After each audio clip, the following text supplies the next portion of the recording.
ये जो 1 अगस्त को जो अभी ये जो अभी रिसेंटली अभी जो निर्णय आया है, उस निर्णय पर तो अब ये संविधान नहीं दिखा रहे किसी को। अब ये आरक्षण की बात नहीं कर रहे हैं कांग्रेस पार्टी एंड कंपनी के लोग और भी पार्टियों के लोग, तो अभी नहीं ये संविधान की बात कर रहे, ना इनके आरक्षण की बात कर रहे।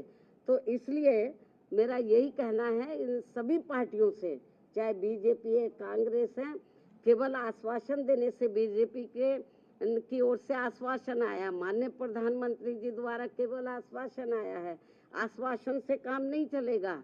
इनको इन लोगों को SC ST वर्गों को जो इस फैसले से, इस निर्णय से नुकसान हो रहा है, तो उस पर वो अपना सही स्टैंड ले। और ये कोई केवल आश्वासन से या गौर करने से, माननीय प्रधानमंत्री जी ने जो कहा है कि हम गौर करेंगे, आश्वासन दिया, उससे काम नहीं चलेगा। इसका बड़ा भारी नुकसान इन वर्गों के लोगों को हो रहा है।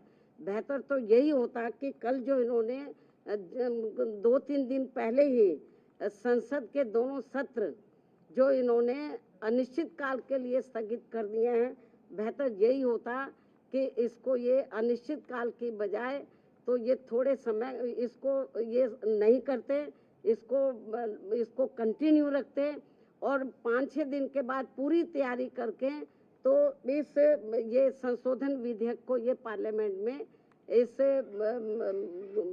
इस मामले को लेकर पार्लियामेंट में संशोधन विधेयक ये लाते, लेकिन नहीं लाए।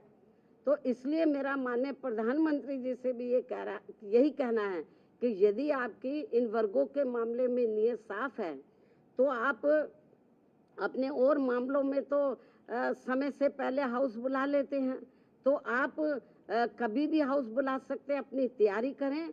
और ये जो 1 अगस्त 2024 को जो माननीय सुप्रीम कोर्ट का निर्णय आया है, तो इस निर्णय को निष्प्रभावी बनाएं, हाउस बुलाएं मतलब, और मालूम भी पड़ जाएगा कि हाउस में सभी दलों का क्या स्टैंड है। और मुझे क्या लगता है कि ये इनको जल्दी करना चाहिए, ये ठीक नहीं है। वरना जिन राज्यों में अब जिन राज्यों में जल्दी ही विधानसभा के आम चुनाव होने वाले हैं, तो इन वर्गों के लोग ना बीजेपी को माफ करेंगे, ना कांग्रेस को, ना अन्य पार्टियों को माफ करेंगे, क्योंकि इन्होंने इस बार जो 18वीं लोकसभा के आम चुनाव हुए हैं उसमें इन वर्गों के लोगों के साथ बड़ा विश्वासघात किया, धोखा दिया है। इनको कहा कि हम संविधान बचाएंगे, आरक्षण आपका खत्म हो जाएगा। अब ये चुप क्यों हैं? अब ये लोग चुप क्यों हैं? तो लेकिन इससे साफ जाहिर है, ना ये संविधान को बचाने वाले हैं, ना आरक्षण को बचाने वाले हैं।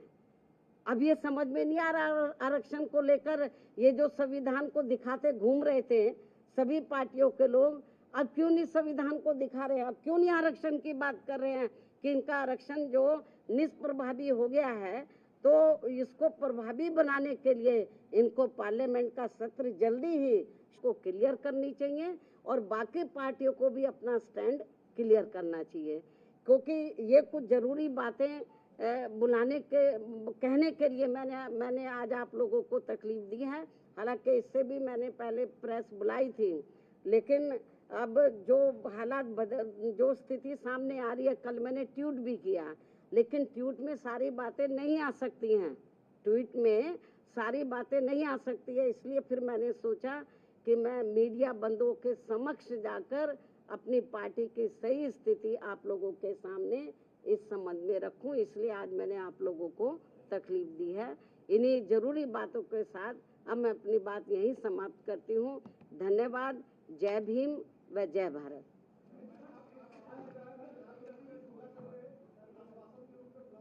इसका जवाब मैंने दे दिया है।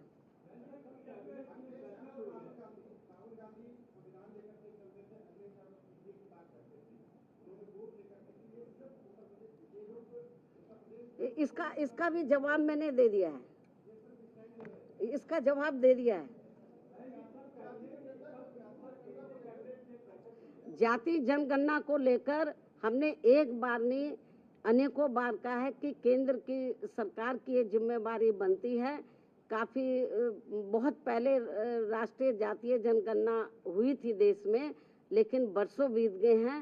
अब केंद्र की सरकार की जिम्मेवारी बनती है, ये मामला राज्यों के ऊपर ना छोड़कर केंद्र की सरकार अपनी जिम्मेवारी समझे और इसकी राष्ट्रीय स्तर पर जातीय जनगणना होनी चाहिए।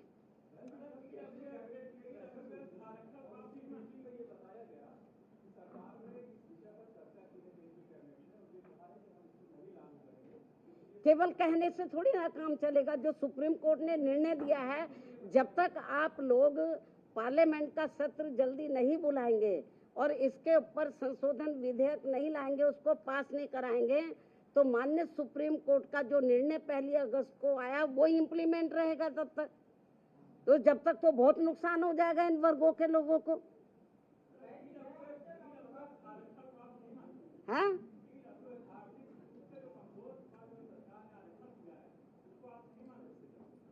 ये मामला SC ST वर्गों से संबंधित है, इससे संबंधित सवाल पूछिए आप। ठीक है, धन्यवाद।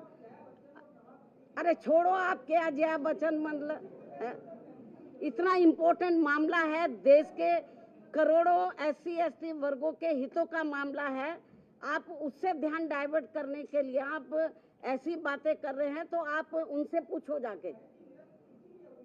अब आप लोगों के लिए जल पानी का या लंच का जो भी अरेंजमेंट किया है, पिछली बार तो के लिए हम आपसे माफ़ी चाहते हैं क्योंकि समय बहुत कम था, तो हम आपकी खिदमत ज़्यादा नहीं कर सके। लेकिन मैं तो बहुत कम प्रेस बुलाती हूँ, आप लोग सोचते हैं बहन जी जल्दी जल्दी नहीं बुलाती।